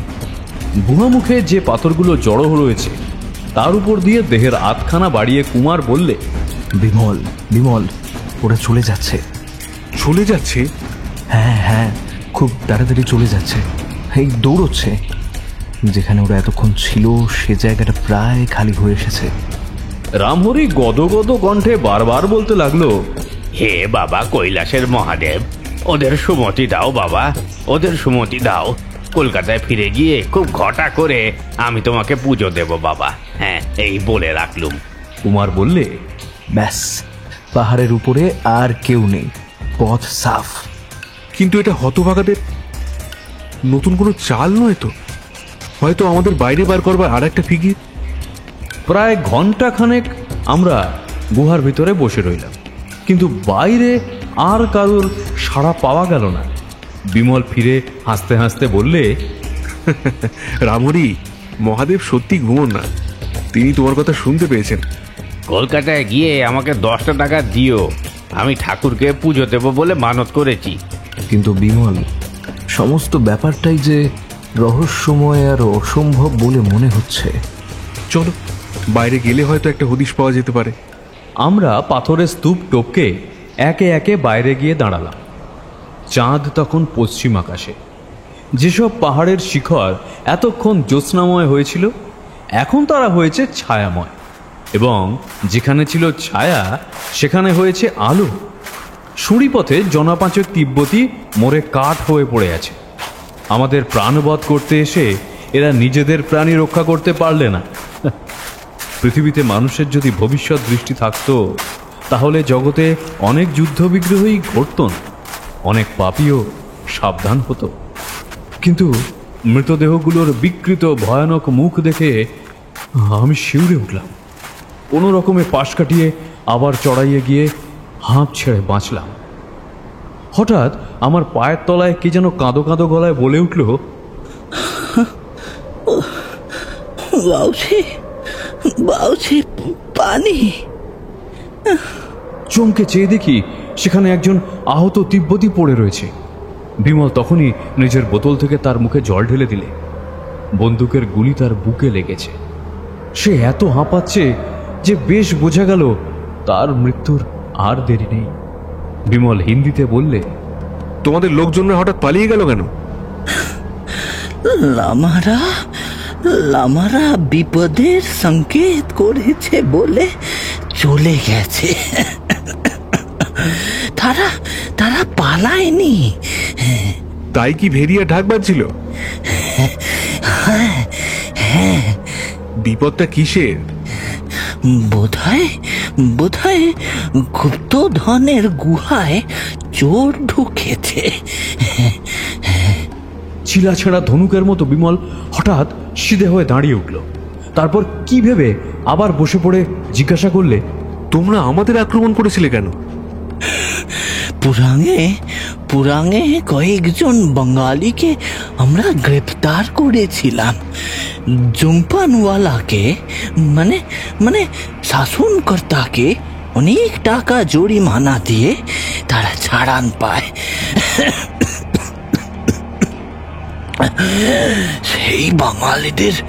সেই বাঙালিদের মুখে শোনা গেল গুপ্তধন আনবার জন্য তোমরা এই দিকে এসেছো। জুম্পানওয়ালা তাই আমাদের পাঠিয়েছে। আর সেই বাঙালিরা? জানি না বাবুজি, জানি না। আর আর আমি কিছু বলতে পারবো না। আমার দম বন্ধ হয়ে আসছে।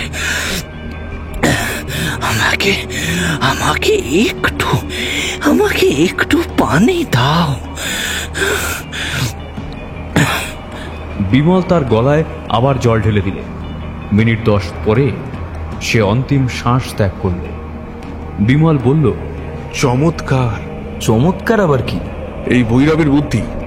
বেশ বোঝা যাচ্ছে শাসনকর্তাকে ঘুষ দিয়ে সে মুক্তি পেয়েছে। তারপর এখানকার সিপাহী চৌকিদারদের চোখ আমাদের দিকে আকৃষ্ট করেছে। তারা আমাদের নিয়ে ব্যস্ত, অন্যমনস্ক হয়ে আছে। আর ঠিক সেই ফাঁকে ভৈরব তার সাঙ্গপাঙ্গ নিয়ে গুপ্তধনের সন্ধানে যাত্রা করেছে। কিন্তু এমন চমৎকার চালাকি খাটিয়েও ভৈরব বোধহয় শেষ রক্ষা করতে পারেনি। লামার দল তাদের আবিষ্কার করে ফেলেছে। জয় ঢাক প্রভৃতি বাজিয়ে তাই তারা করেছে সাহায্য প্রার্থনা। এতক্ষণে সব পরিষ্কার হয়ে গেল। এখন নাটকের শেষ অঙ্কের অভিনয় হচ্ছে।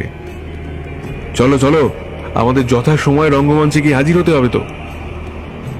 আমরা যখন গুরুলার উপরে উঠে ওপাশের উতরাই দিয়ে নিচের দিকে নামছি, তখন চাঁদের আলো ধীরে ধীরে উষার আলোর সঙ্গে মিশে যাচ্ছে।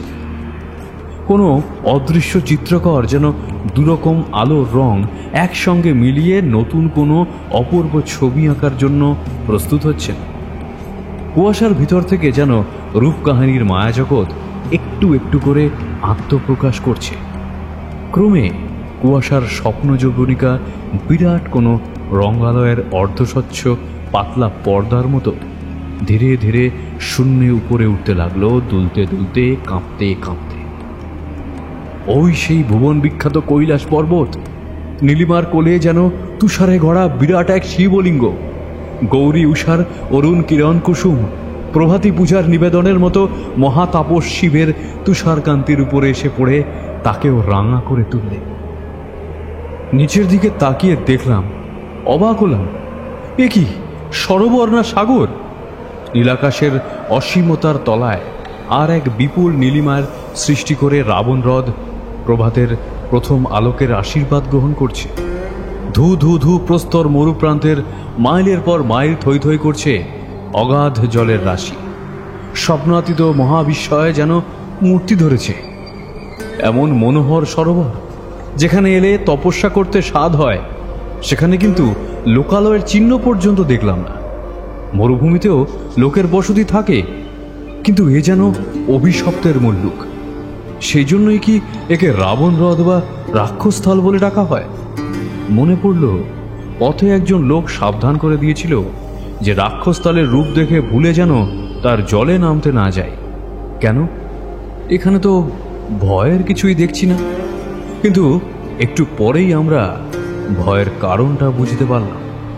রামহরি শিবলিঙ্গরূপী আশ্চর্য কৈলাস শিখর দেখেই উচ্ছ্বসিত কণ্ঠে বলে উঠল, বোম মহাদেব, আজ আমার জন্ম সার্থক হলো। Bomb Mahadev, bomb Mahadev. বলেই সে পাহাড়ের উপরে দণ্ডবত হয়ে শুয়ে পড়ে প্রণামের পর প্রণাম ঠুকতে লাগলো। আমিও কৈলাসের সূর্যোদয় দেখতে দেখতে ভুলেই গেলাম আর সব কথা। হঠাৎ কুমার বলে উঠল, দেখো দেখো, ও কি কাণ্ড! চমকে ফিরে কুমারের দৃষ্টি অনুসরণ করে সবিস্ময়ে দেখলাম রাবণ হ্রদের পাশ দিয়ে নানা রকমের নুড়ি ছড়ানো পথে ৬-৭ জন লোক ঊর্ধ্বশ্বাসে ছুটে আসছে গুরলার দিকেই। কে ওরা? দূর থেকে চেনা গেল না, কিন্তু অমন করে ছুটছে কেন? যেন ওদের বাগে তাড়া করেছে। তারা আরো কাছে এসে পড়ল, ক্রমে আরো কাছে। এমন সময় তাদের কাছ থেকে দূরে, অনেক দূরে দেখা গেল পিঁপড়ের মতো সারি সারি দলে দলে লোক আসছে। তারাও ছুটে আসছে। তাহলে প্রথম দল পালাচ্ছে, ওদেরই ভয়। বিমল উৎকট আনন্দপূর্ণ স্বরে বললে, কুমার, আমাদের প্রিয় বন্ধু ভৈরব আর তার স্যাঙ্গারদের চিনতে পারছো কি? পিছনে তিব্বতী পঙ্গপাল নিয়ে ওরা এইদিকেই আসছে। ভৈরব? আবার তাহলে ভৈরবের সঙ্গে দেখা হলো? আমার পিতৃ হত্যাকারী ভৈরব? হ্যাঁ হ্যাঁ, আজ আমি তার সঙ্গে শেষবার দেখা করতে চাই। কুমার সবিস্ময়ে বললে, কিন্তু ওদের প্রত্যেকেরই হাতে বড় বড় এক একটা বাক্স রয়েছে কেন? বিমলের চোখ খুব বিস্ফারিত হয়ে উঠল। সে উত্তেজিত কণ্ঠে বললে, ওগুলোকে বড় বাক্স না বলে ছোট সিন্দুক বলাই উচিত। ওগুলোর ভিতরে কি আছে? রামহরি আমাদের সকলের মনের সন্দেহ ভাষায় প্রকাশ করে বললে, গুপ্তধন নয় তো? তাছাড়া আর কি হতে পারে? প্রাণের ভয়ে পালাবার সময় ওরা যখন সিন্দুকগুলো ছাড়েনি, তখন ওদের মধ্যে খুব দামি জিনিস ভিন্ন আর কিছু থাকতে পারে না। ওরা জকের ধন নিয়ে এলো, বহুত কিছু বললে না? খেদে দুঃখে আমার হৃৎপিণ্ড ফেটে যাবার মতো হলো। 7 ঘাটের জল খেয়ে এখানে এসে হাজির হলাম কি এই দেখবার জন্য? কুমার আমার চিন্তার প্রতিধ্বনি করে বলল, বিমল, আমাদের চোখের সামনে ওরা গুপ্তধন নিয়ে পালাবে, আর আমরা কাঠের পুতুলের মতো দাঁড়িয়ে দাঁড়িয়ে তাই দেখব? ওরা আর কোথায় পালাবে কুমার? ওদের পিছনে পঙ্গপালের মতো শত্রু। ওদের একপাশে পাহাড় আর একপাশে হ্রদ। ওদের সম্মুখে আছি আমরা, আর ওরা এদিকেই আসছে সিন্দুকগুলো আমাদের হাতে তুলে দেবার জন্য। আমাদের অনেক পরিশ্রম বেঁচে গেল।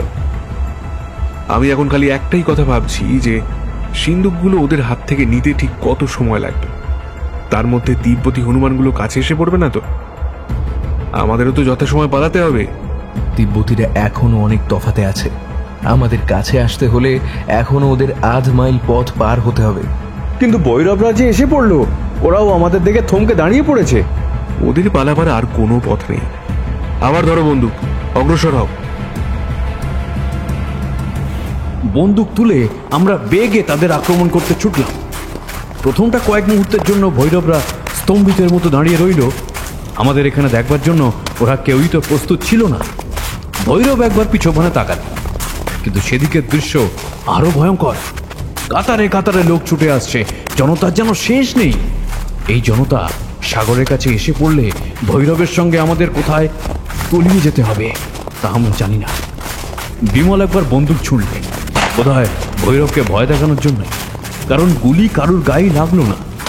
চোখের নিমেষে তারা 7 জনেই রাবণ হ্রদের দিকে ফিরল। বহু দূর থেকে তিব্বতীদের কণ্ঠে আবার প্রায় সমুদ্র গর্জনের মতো গম্ভীর চিৎকার জেগে উঠল। তারাও ভৈরবদের উদ্দেশ্য বুঝতে পারল, কিন্তু তারা চেঁচালে কেন? ওরা জলে ঝাঁপ দিলে গুপ্তধনের সিন্দুকগুলো ডুবে যাবে বলে? বিমল অট্টহাস্য করে চেঁচিয়ে বললে, আর কোথায় যাবে তুমি ভৈরব? তুমি যদি জলে ঝাঁপ দাও, আমি পাতালে গিয়েও তোমাকে ধরবো। হয় বাক্সগুলো দাও, নইলে জলে পড়েও বাঁচবে না। কিন্তু তারা কেউ আমাদের কথায় কানও পাতলে না, একবার ফিরেও তাকালেন। আমরা তাদের কাছে যাওয়ার আগেই তারা অতি বেগে রাবণ হ্রদের মধ্যে গিয়ে পড়ল। তারপরেই চোখের সম্মুখে যে অভাবিত ও ভয়ানক দৃশ্য জেগে উঠল, তা আমাদের সকলের দেহ প্রস্তর মূর্তির মতো আড়ষ্ট করে দিলে। সেই অদ্ভুত দৃশ্য থেকে বুঝতে পারলাম এই হ্রদের নাম রাক্ষসতাল হয়েছে কেন। আমি হলে এ হ্রদের নাম রাখত মৃত্যু সায়র। সে দৃশ্যের কথা মনে হলে ভয় এখনো আমার সর্বাঙ্গ ঠান্ডা হয়ে যায়। কিন্তু হয়তো এটাই বিধাতার দেওয়া শাস্তি। ভৈরবের দলের 6 জন লোক দিকবিদিক জ্ঞান হারিয়ে ঠিক পাগলের মতোই জলের ভিতরে গিয়ে পড়ল। কিন্তু হাঁটু জলে গিয়ে পৌঁছতে না পৌঁছতেই তাদের প্রত্যেকের দেহ কোমর পর্যন্ত হঠাৎ অদৃশ্য হয়ে গেল। সঙ্গে সঙ্গে তারা সভয়ে চেঁচিয়ে উঠল। তারপর দেখতে দেখতে তাদের বুক পর্যন্ত ডুবে গেল, যেন পাতাল তাদের পা ধরে সজোরে আকর্ষণ করছে। রামহরি চেঁচিয়ে উঠল, চোরাবালি, চোরাবালি! অবাগারা পরিত্রাহী ডাক ছেড়ে বললে, বাঁচাও, বাঁচাও! কিন্তু জীবন যেতে বসেছে, তবু তারা সিন্দুকগুলো ছাড়লে না, বরং যেন আরো আরো বেশি করে জোরে 2 হাতে বুকের মধ্যে আঁকড়ে ধরে রইল তারা। আমার বিশ্বাস ওই সিন্দুকগুলোর ভারেই তাদের দেহ বেশি শীঘ্র চোরাবালির মধ্যে বসে যাচ্ছে। রামহরি আবার চেঁচালেন, লম্বা হয়ে শুয়ে পড়ো, লম্বা হয়ে শুয়ে পড়ো! কিন্তু কে লম্বা হয়ে শুয়ে পড়বে? তখন তাদের গলা পর্যন্ত বসে গেছে যে, এবং মুখ খালি চিৎকার করছে, বাঁচাও, বাঁচাও এই বলে। বিমল একবার জলের ভিতরে পা বাড়ালো এবং সঙ্গে সঙ্গে তারও হাঁটু পর্যন্ত ডুবে গেল। রামহরি এক লাফে এগিয়ে গিয়ে প্রচন্ড টান মেরে তাকে সরিয়ে আনলে। বিমল বললে, এ কি ভয়ানক মৃত্যু! আমরা কি কোনো সাহায্যই করব না? নিজেদের প্রাণ দিয়ে দুরাত্মাদের জন্য আমি প্রাণদান করতে রাজি নই। তখন কারুর দেহ একেবারে তলিয়ে গিয়েছে, কারুর কেবল মাথা দেখা যাচ্ছে এবং কোথাও বা একখানা হাত মাত্র জলের উপরে জেগে ছটফট করছে। কিন্তু পালের গোদা ভৈরব ছিল সর্বশেষে। ঝাঁপ দেবার আগেই দলের লোকের অবস্থা দেখে সে আর জলে নামেনি। এতক্ষণ সে আড়ষ্টের মতো সেইখানেই দাঁড়িয়েছিল। প্রবল উত্তেজনায় আচ্ছন্ন হয়ে পালাবার চেষ্টা পর্যন্ত সে করেনি। আমরাও এতগুলো মানুষকে একসঙ্গে হঠাৎ অমন মৃত্যু ফাঁদে পড়তে দেখে তার অস্তিত্ব সম্পূর্ণরূপে ভুলে গিয়েছিলাম। এখন আমার হুঁশ হলো। তাড়াতাড়ি ফিরে দেখি ভৈরব যেখানে ছিল সেখানে আর নেই। সেও জলে ঝাঁপ দিলে নাকি? না, তাহলে এত শীঘ্র অদৃশ্য হয়ে যেত না। অন্যদিকে তাকিয়ে দেখলাম তিব্বতীরা চিৎকার করতে করতে অনেকটা কাছে এসে পড়েছে। সেদিকেও ভৈরব নেই। চেঁচিয়ে বললাম, বিমল, কুমার, এ ভৈরব কোথায় গেল? তারা বিদ্যুৎ বেগে ফিরে দাঁড়ালো। এদিকে ওদিকে তাকিয়ে বিমল বললে, ভৈরব কি আবার ফাঁকি দিলে? রামহরি তখন বললে, ওই ওই যে শয়তানটা পাহাড়ে উঠছে, ওই দেখো, ওই যে। তাই তো, সিন্দুকটা কাঁধে ভরে ভৈরব দ্রুত পদে পাহাড়ে উঠে যাচ্ছে। বিমল বললে, ভৈরব, যদি বাঁচতে চাও এখনো দাঁড়াও। ভৈরব দাঁড়াবার নামও করলে না। প্রাণ থাকতে তোমাকে পালাতে দেব না। বাঘা! বাঘা লেজ নাড়তে নাড়তে বিমলের কাছে গিয়ে দাঁড়ালো। বিমল হাত দিয়ে ভৈরবকে দেখিয়ে ইশারা করে বলল, বাঘা, ধর ওকে! বাঘা লাফাতে লাফাতে পাহাড়ের দিকে ছুটল এবং আমরাও তাকে অনুসরণ করলাম। আমরা এখনো বুঝতে পারছি না এই সাংঘাতিক নাটকের সমাপ্তি কোথায়। একটা ঘটনা শেষ হতে না হতেই নতুন ঘটনার আবির্ভাব হচ্ছে। একটা বিপদের পিছনে ছুটে আসছে আর একটা বিপদ, যেন যেন বায়োস্কোপের এক অনন্ত সিরিয়াল ছবি। কিন্তু ভৈরবের মতো পিচ্ছল দুরাত্মা আমি কোনো চলচ্চিত্রে দেখিনি। আজ ভাবলাম সব লুকোচুরি শেষ হলো, কিন্তু আবার সে পালিয়ে গেল আমাদের হাত পিছলে। পাহাড়ের অপথ বিপথ দিয়ে একটা সিন্দুক ঘাড়ে করে মানুষ যে এত তাড়াতাড়ি উপরে উঠতে পারে, আজ সচক্ষে ভৈরবের পলায়ন না দেখলে আমি কখনো বিশ্বাসই করতাম না। প্রতি মুহূর্তে মনে হয় এই বুঝি সে পা হড়কে আছাড় খেয়ে গড়াতে গড়াতে নিচে এসে পড়ে। কিন্তু তারপরেই দেখি সে নিজেকে আশ্চর্যভাবে সামলে নিয়ে এক পাথর থেকে আর এক পাথরে লাফ মারছে। মানুষ এমন মরিয়াও হতে পারে। বাঘা যদি সমতল ক্ষেত্রে থাকতো তাহলে ভৈরবকে খুব সহজেই ধরে ফেলতে পারত, কিন্তু এই দুরারোহ পাহাড়ের উপর উঠে ভৈরবকে ধরা তার পক্ষেও কঠিন হয়ে উঠল। শেষ পর্যন্ত সে হয়তো ভৈরবকে ধরতেই পারবে না। আমরাও প্রাণপণে পাহাড়ে উঠছি। উঠতে উঠতে আমি বললাম, বিমল, বিমল, ভৈরবকে ধরবার ঝোঁকে নিজেদের বিপদের কথা যেন ভুলে যেও না। পিছনে পিছনে তিব্বতী সেপাইরা আছে, আর তারা আর মিনিট 6-7 মধ্যেই পাহাড়ের তলায় এসে পড়বে। বিমল প্রায় ডিগবাজি খেয়ে নিচ থেকে উপরের একখানা পাথরে উঠে বললে, আমি তাদের কথা ভুলে যাইনি। কিন্তু তারা বোধহয় অনেকক্ষণের জন্যই আমাদের কথা ভুলে যাবে। কুমার হামাগুড়ি দিয়ে একটা ঢালু জায়গা পার হয়ে বললে, কেন? গুপ্তধন যে কারা চুরি করেছে সেটা তারা সচক্ষেই দেখেছে। আর এটাও তাদের চোখ এড়ায়নি যে চোরেরা সিন্দুক জড়িয়ে হ্রদের চোরাবালির তলায় আশ্রয় নিয়েছে। তখন তারা অত চেঁচাচ্ছিল কেন জানো? হ্রদ যে বিপজ্জনক, নিশ্চয়ই সে সম্বন্ধে চোরদের সাবধান করবার জন্য। চোরদের প্রাণের চেয়ে তাদের কাছে ঢের বেশি মূল্যবান হচ্ছে ওই সিন্দুকগুলো। আমার বিশ্বাস এখন তারা চোরাবালির ভিতর থেকে রত্নোদ্ধার করতেই ব্যস্ত থাকবে। সেই বড় অল্প সময়ের কাজ নয়, ততক্ষণে আমরা অনেক দূরে সরে পড়তে পারব। কিন্তু একটা চোর যে সিন্দুক নিয়ে পাহাড়ে চড়ে উঠেছে। এখন ভৈরব বা বাঘা কাউকে কিন্তু দেখা যাচ্ছে না। কেবল পাহাড়ের আড়াল থেকে শোনা যাচ্ছে বাঘার চিৎকার। সেই চিৎকার শুনেই বুঝতে পারছি কোন দিকে যেতে হবে। কুমার ক্রুদ্ধস্বরে হাঁপাতে হাঁপাতে বললে, রাজকেল ভৈরব, আমার যে দম ছুটে গেল। এখনো সে কত দূরে আছে? বোধহয় আর বেশি দূরে নেই, খুব কাছেই বাঘার চিৎকার শোনা যাচ্ছে। লোকটার গায়ে শক্তি তো কম নয়, অত বড় একটা বোঝা নিয়ে এখনো এই পথ দিয়ে উঠতে পারছে। বিমল গম্ভীর স্বরে বললে, বলবান বটে। এমন সময় একটা উঁচু পাথরের উপরে লাফিয়ে উঠেই দেখি সামনেই খানিকটা সমতল জায়গা, এবং তার উপর দিয়ে প্রথমে ভৈরব ও তার পিছনে বাঘা বেগে দৌড়াদৌড়ি করছে। আমি সেই দৃশ্য দেখে মহা আনন্দে চেঁচিয়ে উঠে বললাম, বিমল, কুমার, ওই যে ভৈরব। তারাও এক এক লাফে আমার পাশে এসে দাঁড়ালো। ভৈরব বাঘাকে এড়াবার জন্য শেষে সিন্দুকটা ছুঁড়ে ফেলে দিয়েই ছুটতে শুরু করলে, কিন্তু বাঘা এখন সমতল জমি পেয়েছে, তার সঙ্গে ভৈরব পারবে কেন? বাঘাকে তখন দেখলে সত্যই ভয় হয়। তার বাঘের মতো ছোপ ধরা প্রকাণ্ড দেহ ক্রোধে ফুলে যেন আরো বড় হয়ে উঠেছে। রাঙা টকটকে জিভখানা বাইরে বেরিয়ে পড়েছে, পথশ্রমে মুখের দুপাশ দিয়ে ফেনা ঝরছে। বড় বড় ধারালো দাঁতগুলো শিকার ধরবার জন্য প্রস্তুত হয়ে আছে, এবং তীক্ষ্ণ দুটো চক্ষুতে ফুটছে ক্ষুধিত হিংসার বিদ্যুৎ। সে একবার মস্ত লাফ মেরে ভৈরবের বুক পর্যন্ত উঠে তার গলা কামড়ে ধরবার চেষ্টা করলে, কিন্তু পারলে না। ভৈরব তাকে ঝেড়ে ফেলে দিয়ে অন্যদিকে ছুটে গেল।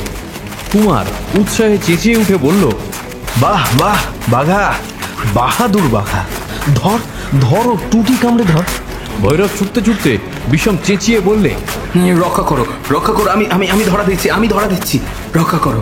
বাঘা থাম। বাঘা অমনি দাঁড়িয়ে পড়ল যেন নিশ্চল মূর্তি।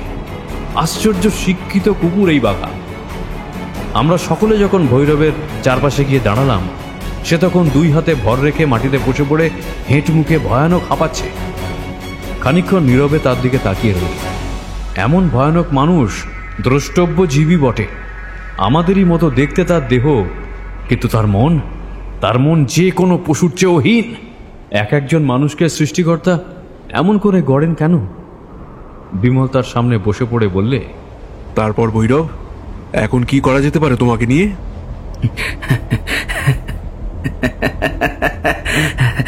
আমাকে নিয়ে কি করতে চাও তুমি?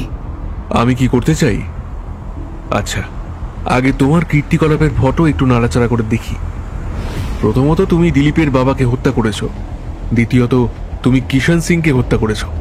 আর তৃতীয়ত, তুমি আমাদের যন্ত্রণা দিয়ে হত্যা করবার চেষ্টা করেছ। বারবার গুপ্তধনের ম্যাপ চুরি, আমাদের পিছনে তিব্বতীদের লেলিয়ে দেওয়া। তোমার এসব কীর্তির কথা না হয় ছেড়েই দিলাম। এখন তুমিই বলো দেখি, আমাদের কাছ থেকে কতটুকু দয়া তোমার প্রত্যাশা করা উচিত? দয়া আমি কারোর কাছেই প্রত্যাশা করিনি। আমি তোমার কর্তব্য পালন করেছি। দিলীপের ঠাকুরদা আমার বাবাকে খুন করেছিল, আমি তারই প্রতিশোধ নেওয়ার চেষ্টা করেছি মাত্র। মিথ্যা কথা! মিথ্যে কথা! জানো তুমি, দিলীপ গুপ্তধনের গুহায় গিয়ে আমি আমার বাবার কঙ্কালের আবিষ্কার করেছি। সেই কঙ্কালের পাশে এখনো একখানা ছোড়া পড়ে আছে। তিব্বতীদের ভয়ে তোমার ঠাকুরদা আমার বাবাকে মেরেও গুপ্তধন আনতে পারেনি। এসব কথা আমি আমার মায়ের মুখে শুনেছি। তোমার বাবা হয়তো তোমার মতোই সাধু ছিলেন, হয়তো তাকে মেরে দিলীপের ঠাকুরদা কোনো অন্যায়ই করেননি। যেমন আজ তোমাকে বধ করলে আমাদেরও কোনো অন্যায় হবে না। তোমাদের সঙ্গে আমি আর কথা কাটাকাটি করতে চাই না। তোমরা জিতেছ, আমি হেরেছি। যদিও আসলে জয়ী হয়েছি আমি, কারণ গুপ্তধনের গুহায় তোমরা ঢুকতে পারোনি, কিন্তু পথ থেকে সমস্ত বাধা সরিয়ে আমি সেই বিশাল গুহা আবিষ্কার করেছি। তার ভিতরে ঢুকেছি, সেখানকার কুবেরের ঐশ্বর্য স্বচক্ষে দেখেছি। যে অফুরন্ত ধনরত্ন সেখানে থরে থরে সাজানো আছে, তোমরা কেউ তা কল্পনাও করতে পারবে না। আমরা নিয়ে আসতে পেরেছি তার কয়েকটা কণা মাত্র। আমার দলের লোকেরা যদি নিরেট পোকার মতো আচ্ছন্ন আর অবাক হয়ে আমার নিষেধ অমান্য করে গুহার ভিতরে ততক্ষণ বসে না থাকতো, বিহবল হয়ে গোলমাল না করতো, যথাসময়ে চুপি চুপি বেরিয়ে আসতে পারতো, তাহলে তাহলে তিব্বতী বানরগুলো কিছুই টের পেত না। তোমরাও আমাদের ধরতে পারতে না, আর আমার সঙ্গীদেরও পাতাল প্রবেশ করতে হতো না। এই সিন্দুকগুলো পাহাড়ের অন্য কোনো গুহায় লুকিয়ে রেখে আমরা আবার সেখানে যেত, আবার আরো ধনরত্ন নিয়ে আসতাম। কিন্তু সেখানে যাওয়ার পথ এখন একেবারে বন্ধ। তিব্বতীরা সাবধান হয়ে গেছে, তোমরাও তাদের চোখ আর ধুলো দিতে পারবে না। এখন এই ভেবেই আমার আনন্দ হচ্ছে যে নিয়তির চক্রান্তে সফল হয়েও আমি বিফল হয়েছি বটে, কিন্তু সেই সঙ্গে তোমাদেরও সব আশা নির্মূল হয়েছে। ভৈরব, তোমার বক্তৃতা এতক্ষণ ধরে শুনলাম, এখন আবার জিজ্ঞাসা করি, অতঃপর তোমাকে নিয়ে কি করা যেতে পারে? তোমরা আমাকে নিয়ে যা খুশি করতে পারো, আমার কিছুতেই আপত্তি নেই। তোমরা 4 জন, আমি একলা। তোমাদের অস্ত্র আছে, আমি নিরস্ত্র। গুহা থেকে তাড়াতাড়ি পালাবার সময় আমার বন্দুকটা পর্যন্ত ফেলে এসেছি। কাজেই তোমাদের বাধা দেওয়ার কোনো শক্তি আমার নেই।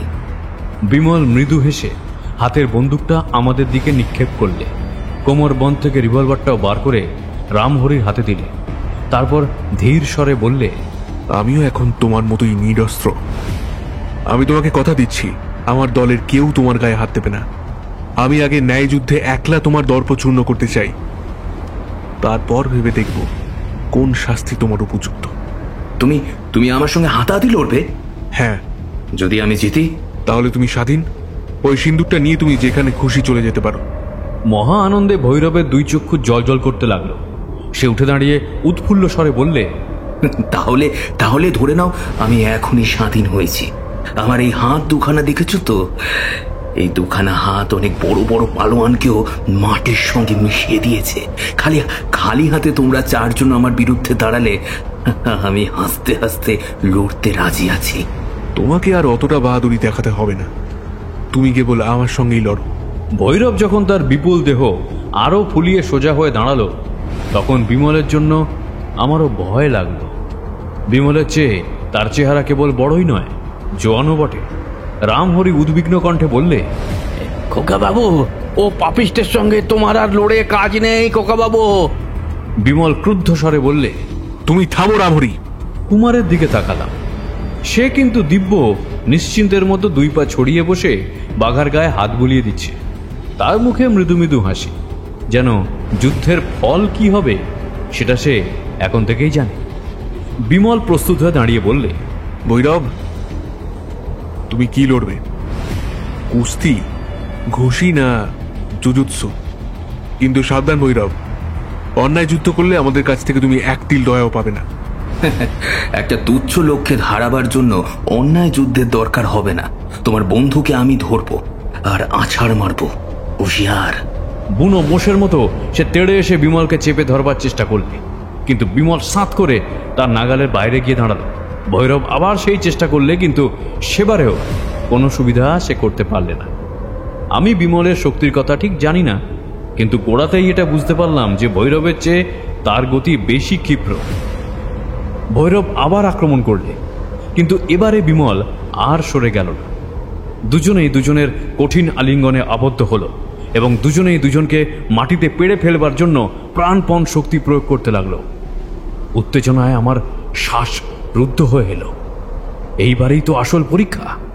বিমলের মুখ দেখা যাচ্ছিল না, কিন্তু ভৈরবের মুখ দেখলাম রাঙা টকটকে হয়ে উঠেছে। নিশ্চয়ই দেহের সমস্ত শক্তি সে ব্যবহার করছে। কিন্তু বিমল ভূমিষ্যাৎ হলো না। হঠাৎ নিজেকে মুক্ত করে নিলে। বুঝলাম ভৈরবের চেয়ে সে বেশি কৌশলী। আবার দুজনে খানিকক্ষণ জড়াজড়ি হলো। আবার ভৈরবের পেশিস্ফীত বাহু ছাড়িয়ে দিয়ে বিমল সরে এলো। ভৈরব হাঁপাতে শুরু করলে, কিন্তু বিমলের শ্বাস প্রশ্বাস স্বাভাবিক। বুঝলাম বিমলের দম বেশি। আমার মনে আশার উদয় হলো। ভৈরব এতক্ষণ লড়ছিল হাসতে হাসতে, কিন্তু তার মুখ এখন গম্ভীর। সে বুঝে নিয়েছে কেবল গায়ের জোরে বিমলকে সহজে কাবু করা যাবে না, এবং তাকে তাড়াতাড়ি কাবু করতে না পারলে শেষটা হয়তো দমের জোরেই বিমল তাকে কাবু করে ফেলবে। এতক্ষণ বিমল শুধু আত্মরক্ষাই করছিল, এইবার হঠাৎ বেগে আক্রমণ করবে। বোধহয় সে ভৈরবের শক্তির মাত্রা বুঝে নিয়েছে। ভৈরব তার আক্রমণ ঠেকাতে চেষ্টা করলে কিন্তু পারলে না। বিমল তাকে মাটি থেকে 2 হাত উঁচুতে তুলে হাত চারেক দূরে ছুঁড়ে ফেলে দিল। তার শক্তি সম্বন্ধেও আমার আর কোনো সন্দেহ রইল না। সানন্দে আমি কুমারের দিকে একবার মুখ ফিরিয়ে দেখি, সে তখনও সেই একইভাবে বসে বাঘার গায়ে সাদরে হাত বুলিয়ে দিচ্ছে। এতক্ষণে তার নিশ্চিন্ততার কারণ বুঝলাম। বিমলের ক্ষমতা সে খুব ভালো করেই জানে। ভৈরবের মুখের ভাব তখন ভয়ানক। মাটির উপরে তাড়াতাড়ি উঠে বসে সে রাগে অজ্ঞানের মতো বেগে ছুটে এলো, কিন্তু এবারে বিমল আর তাকে এড়াবার চেষ্টা করলে না। সে কাছে আসতেই কি এক কৌশলে তার দেহকে চোখের নিমেষে আবার শূন্যে তুলে ভূতলে নিক্ষেপ করল। ভৈরব বেজায় হাঁপাতে হাঁপাতে আবার উঠে দাঁড়ালো। গায়ের জোরের গর্ব আর রইল না। কুমার অবহেলা ভরে বললে, বিমল, ওকে চিৎ করে এবার এই বেলে খেলা সাঙ্গ করে দাও। হ্যাঁ, তাই দিচ্ছি বলেই বিমল আবার বেগে অগ্রসর হলো, কিন্তু হঠাৎ একখানা বড় পাথরে হোঁচট খেয়ে ভূমিতে পড়ে গেল। চোখের পলক না পড়তেই ভৈরব প্রকাণ্ড একখানা প্রস্তর তুলে নিয়ে বিমলের মাথার উপরে নিক্ষেপ করতে উদ্যত হলো, এবং ঠিক সেই মুহূর্তেই অতি সতর্ক রামহরির হাতে রিভলভার গর্জন করে উঠল। বিমল যখন উঠে দাঁড়ালো, দুরাত্মা ভৈরবের দেহ তখন মাটির উপর স্থির হয়ে পড়ে আছে। বিমল এগিয়ে গিয়ে তার দেহটাকে নেড়ে ছেড়ে বললে, পৃথিবীকে আর এর ভার সইতে হবে না। গুলি মস্তিষ্ক ভেদ করেছে। বিমল সিন্দুকের ডালা খুলে ফেলল। তার ভিতরে তাকিয়ে আমাদের চক্ষু স্থির হয়ে গেল। হিরে, চুনি, পান্নার ছড়াছড়ি, পায়রার ডিমের মতো বড় বড় মুক্ত। এ কি অসম্ভব দৃশ্য! আমার মাথা ঘুরতে লাগলো। বিমল সহাস্যে বললে, দিলীপ, এখানে যা আছে তাই দিয়ে তুমি একটা রাজ্য কিনতে পারো। এই সব এখন তোমার। না না, এ ধনরত্ন আমরা সবাই সমান ভাগে ভাগ করে নেব। আমরা এখানে এসেছি তোমাকে সাহায্য করতে, তোমার দান গ্রহণ করতে নয়। আমারও ওই মত, কিন্তু আপাতত রত্নগুলো ওর ভিতর থেকে বার করে নিয়ে প্রত্যেকে নিজের সঙ্গে কিছু কিছু লুকিয়ে রাখো। ও সিন্দুক ঘাড়ে নিয়ে যেতে গেলে আমরা নিশ্চয়ই ধরা পড়ব। তাড়াতাড়ি সিন্দুক খালি করে ফেলে আমরা দ্রুত পদে সেখান থেকে চলে এলাম।